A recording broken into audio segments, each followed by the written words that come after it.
చేద్దాం రాష్ట్ర బంధుని బీసీగా చేసి ఇచ్చిన పిలుపుని రేపు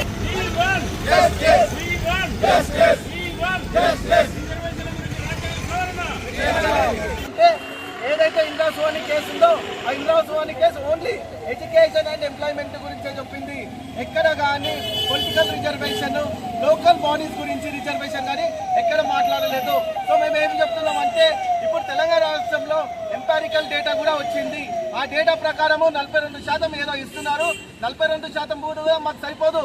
అయినా కూడా 42%కి మేము యాక్సెప్ట్ చేసి బీసీ సంఘాలన్నీ కూడా ముందుకొచ్చేసి అరే ఇస్తున్నారు కదా అని అందరూ పండుగ వాతావరణంలో వచ్చిన తర్వాత ఒకటేసారి నిప్పు మీద నీళ్లు పోసినట్టు ఒకటేసారి స్టే వచ్చేసరికి తెలంగాణ రాష్ట్రంలో ఉన్న 2.5 కోట్ల బీసీలందరూ ప్రతిరోజు వాళ్ళు ఏడ్చుకుంటూ కూర్చుంటున్నారు.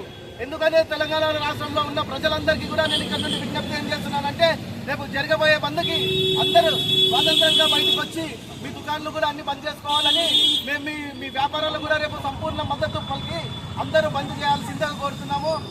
మళ్ళీ కార్యవర్గ సభ్యుని ఏదైతే తెలంగాణ బీసీ చేసి ఇచ్చిన పిలుపు రేపు 18వ తారీఖు బీసీలకి 42 ఈడబ్ల్యూఎస్ ఇచ్చినప్పుడు మాత్రము అది 10 రోజులలో ఇంప్లిమెంటేషన్కి వస్తుంది.